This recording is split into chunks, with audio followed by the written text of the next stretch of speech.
परम पूज्य महाराज जी के चरणों में नमोस्तु, क्षुल्लक जी के चरणों में इच्छामि। महाराज जी, हमको अपने पुण्य को प्रगाढ़ कैसे करना चाहिए? जैसे अभी आपने कहा था कि पुण्य में कमी रहती है तो ऐसा होता है, तो पुण्य बढ़ाने के लिए श्रावक को क्या करना चाहिए? देखिए, कुंद स्वामी ने बहुत अच्छी बात कही है। उसमें अध्यात्म भी है, उसमें सिद्धांत भी है, उसमें न्याय भी है, उसमें नीति भी है। रागो जस्य पसत्तो अनुकंपा संसितो परिणामो चित्तम नृत्य करुसम पुण्यम जीवस्य आसवधि। कि प्रशस्त राग करें, यानी अरियंत सिद्ध साधु परमेष्ठी की भक्ति करें। पहला उपाय। अपने परिणामों में अनुकंपा दया रखें। दूसरा उपाय, जीव दया के परिणाम रखें। तीसरा उपाय, चित्त में कलुषता संक्लेशता ना करें। चीजें हो ना हो, सुख हो दुख हो, चित्त संक्लेशित ना हो, पुण्य का आश्रय होगा। ये कुंद स्वामी की अपेक्षा से। जिनसे स्वामी कहते हैं कि व्रताचरण करें।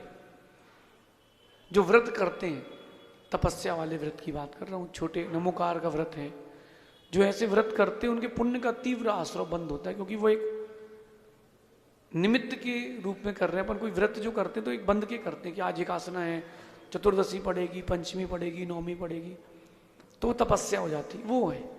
दूसरा, शुद्ध भोजन की प्रवृत्ति करें तो भी आपको पुण्य आश्रय होगा। रात्रि भोजन का जो त्याग करते हैं उनको सबसे ज्यादा पुण्य आश्रय होता है।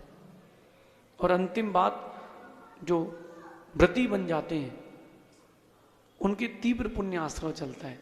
तो ये बात है।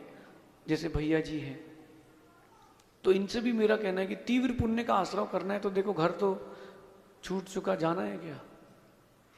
अब घर कहाँ, इतना दूर, उसके बारे में सोचेंगे तो भी आश्रय होगा। अब आप यहाँ पर हैं तो यहाँ पर रह करके हम प्रतिमाधारी कैसे बन जाए? 1 महीने प्रतिमा का अभ्यास करते हैं, ठीक है, 5वां गुणस्थान नहीं मिलेगा, लेकिन 4थे गुणस्थान में विशुद्धि तो ऊपर जाएगी। तो व्रती बनने का भी अभ्यास करें तो भी आपको पुण्य का प्रगाढ़ प्राप्ति होगी। इनमें से जो भी उपाय आप कर सकते हैं वो सारे उपाय करें, अच्छे विशुद्ध परिणामों से करें तो आश्रय अधिक हो जाएगा पुण्य का, ऐसा समझिए। एक शंका और है महाराज जी मेरी, कि आजकल के समय में जो बच्चे हैं, अगर हम उनको कुछ भी अच्छी चीज़ बताने की कोशिश करते हैं, जैसे मैं एक जॉइंट फैमिली में रहती हूँ, वहाँ पर साधु समागम नहीं है, लेकिन मैं पीहर्स के कारण थोड़ी जुड़ी हुई हूँ संघ से, तो मैं अगर अपने बच्चों को समझाती हूँ तो मेरे बच्चों के दिमाग में एक चीज़ सेट हो गई कि हमारी मम्मी हमको हर चीज़ के लिए रोकती टोकती, ऐसे मत करो, झूठा मत छोड़ो, देख के चलो। तो उनकी शंका ऐसे, महाराज जी वो समझते नहीं है बातों को, उनको लगता है कि बाकी सबकी मम्मी तो ऐसे नहीं करती है, बड़ी मम्मी नहीं करती, चाची नहीं करती, तो मेरी मम्मी, एक दिन मेरी बेटी ब्लैक बोर्ड में लिखी कि मेरी मम्मी इस घर की सबसे गंदी मम्मी है। तो मुझे इस चीज़ को लेकर बहुत तकलीफ हुई कि मैं कैसे अपने बच्चों को समझाऊं। देखिए, सबसे पहली बात है कि अपन थोड़ा सा लेट हो गए समझाने में।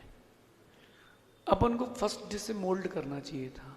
कोई बात नहीं, मेरा मानना है कि जिस दिन चोट लगेगी, ठोकर लगेगी, उस दिन व्यक्ति समझेगा और उस दिन संभलेगा।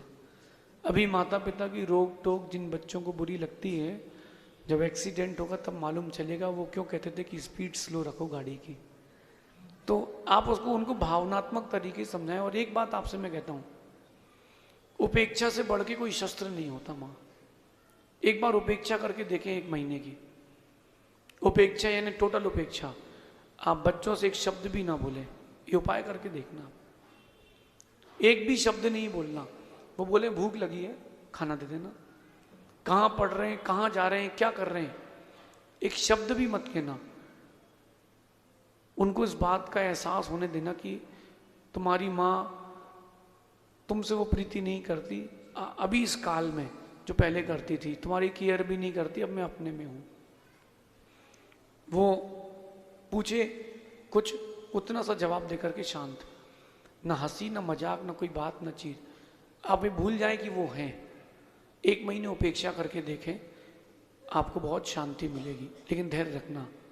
दूसरी बात आपसे पर्सनली कहना है, जो बच्चे हैं, आप किसी की माँ है, किसी की भाई बहन है, पत्नी है, ये संबंध इसी पर्याय का है। कोई ऐसा नहीं कि 7 जन्म तक का ठेका हो गया अपना, कोई नहीं। अगर 7 जन्म का ठेका होता तो राम मोक्ष कैसे चले जाते, आदिनाथ भगवान मोक्ष कैसे चले जाते।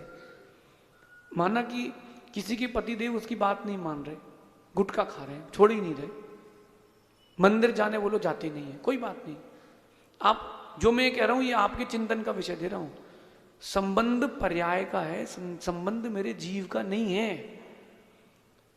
तो संबंध पर्याय का है, ये जाने, इनका काम जाने, मेरा काम समझाना है, समझे तो ठीक, नहीं तो हम अपना धर्म ध्यान करें। हमारा पुण्य पाप आश्रय स्वतंत्र है, इनका पुण्य पाप आश्रय स्वतंत्र है। इनका ये जाने, मेरा मैं जानूंगा। ये सोच तो बहुत गहरी है महाराज जी, लेकिन हम जब ग्रस्त अवस्था ये तो में रहते दोनों हैं, चीजें करना पड़ेगी, ग्रस्त में ही करना पड़ेगी, बाहर से कुछ नहीं आएगा। ये मुनि अवस्था में तो कोई है ही नहीं संबंधी, अब किसका चिंतन करेंगे। ये चिंतन आपको वहीं से लाना पड़ेगा कि जन्म मैंने दिया है व्यवहार से, लेकिन मेरे साथ रहें कोई जरूरी नहीं है, ऐसा चिंतन करिए। नमस्ते। अगली जी